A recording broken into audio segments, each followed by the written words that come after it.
ये कहानी है बड़ी अजीब, छोटी है लेकिन बहुत ही शॉकिंग, बहुत ही चौंकाने वाली है।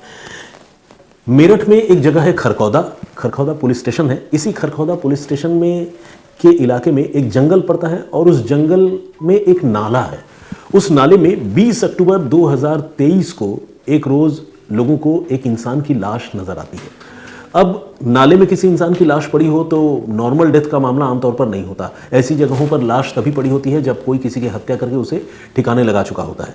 तो पुलिस को जब इस लाश के बारे में आसपास के लोग बताते हैं और खरखौदा की पुलिस टीम, यानी मेरठ के खरखौदा पुलिस स्टेशन की टीम जब वहाँ पहुँचती है तो लाश को देखकर पहली ही नज़र में उन्हें इस बात का एहसास हो जाता है कि ये मामला कत्ल का तो है ही, लेकिन बड़े सिरफिरे कातिल ने इस कत्ल को अंजाम दिया है।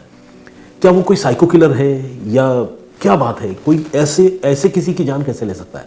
ये सवाल इसलिए क्योंकि जो लाश पुलिस को मिली थी उस लाश को पूरी तरह से छलनी कर दिया गया था।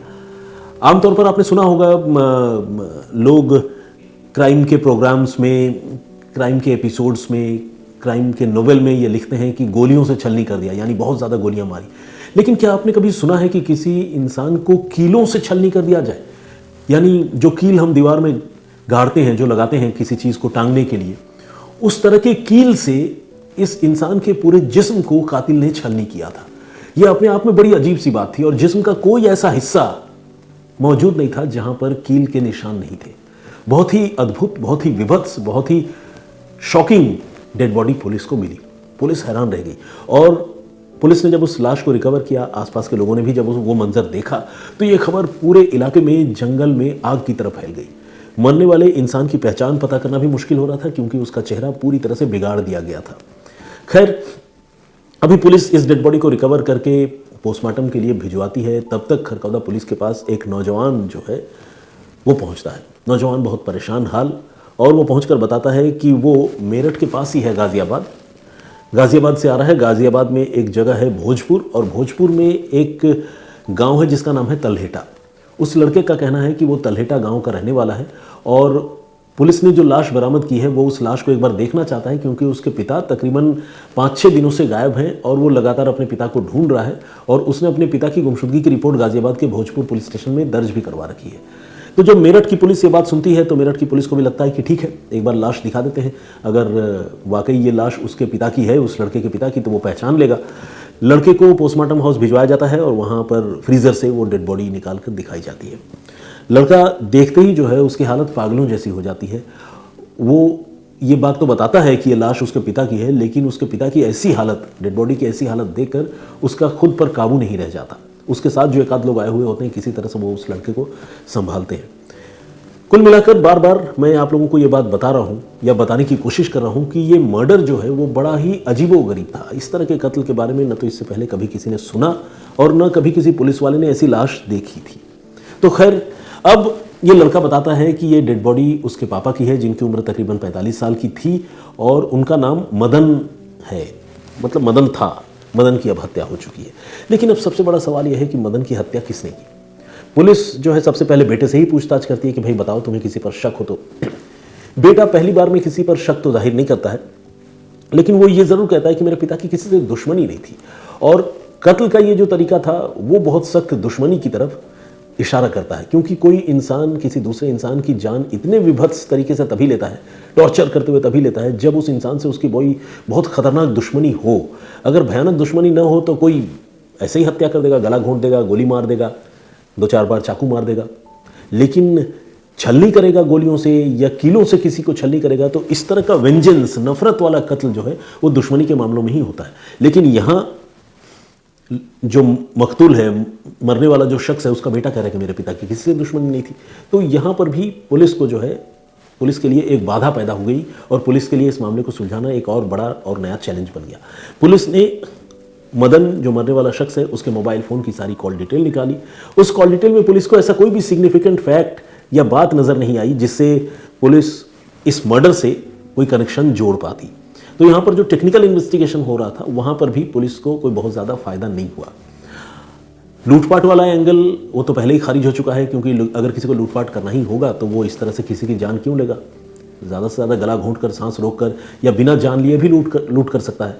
तो ये अपने आप में एक अजीब बात थी। अब पुलिस ने मदन के बेटे से फिर से पूछताछ की और कहा कि ये बताओ तुम्हारे पिता आखिरी बार कहाँ गए थे, किसके साथ गए थे, क्या काम था, ये बताओ। तो उसने बताया कि मेरे पिता तकरीबन 6 रोज़ पहले हमारे गांव के ही 2 लोग हैं जिनका नाम है मोनू और विजय, उनके साथ निकले थे और मोनू और विजय के साथ वो एक भैंसा गाड़ी खरीदने के लिए गए थे, जिसे इस इलाके में जहां मैं इस वक्त हूँ, ग्रेटर नोएडा का इलाका, नोएडा का इलाका और पश्चिमी उत्तर प्रदेश का इलाका भैंसा बुग्गी कहते हैं। तो भैंस वाली गाड़ी, जिस तरह बुलक कार्ट होता है उस तरह बफेलो कार्ट। तो खैर वो भैंसा बुग्गी या भैंस वाली गाड़ी खरीदने के लिए अपने गांव के ही 2 लोगों के साथ निकले थे। अब पुलिस ने गांव के इन 2 लोगों से पूछताछ की। मदन की मौत, उसकी हत्या के बारे में इन दोनों लोगों ने अनभिज्ञता जताई। उन्होंने कहा हमें पता ही नहीं किसने मार दिया। वो खुद बहुत परेशान अपने आप को दिखा रहे थे। लेकिन पुलिस को लगा कि इन लोगों से थोड़ी गहनता से, थोड़ी गहराई से पूछताछ होनी चाहिए। और उसके बाद पुलिस की एक जो बड़ी पुरानी टेक्निक है, जिसके बारे में मैंने कई बार आप लोगों को बताया है, पुलिस वालों ने अलग अलग ऑफिसर्स ने इन दोनों लोगों से अलग अलग पूछताछ शुरू की। तकरीबन वही सारे सवाल होते और सवालों के सामने यही 2 लोग मोनू और विजय, इनसे वही सारे सवाल पूछे जाते। कितने बजे निकले, कहाँ पर गए, मदन आखिरी बार तुमसे कब बिछड़ा, तुम वापस चले आए, तुमने पुलिस को क्यों नहीं बताया। इस तरह की तमाम बातें इन लोगों से पुलिस पूछ रही थी। तो जैसा कि मैंने पहले कई बार कहा है, जब इंसान झूठ बोलता है तो उसकी कहानी में एकरूपता नहीं होती, वो यूनिफॉर्मिटी खत्म हो जाती है, क्योंकि अलग अलग समय पर इंसान स्पॉन्टेनियस तरीके से कुछ नई बात बोल जाता है। तो ये जो मोनू और विजय है, उनसे जब वही सारे सवाल पूछे गए जो सवाल पहले किसी ऑफिसर ने पूछे थे, दूसरे ने पूछे, तीसरे ने पूछे, तो इनके जवाब में डिस्क्रिपेंसीज यानी विरोधाभास नजर आने लगे।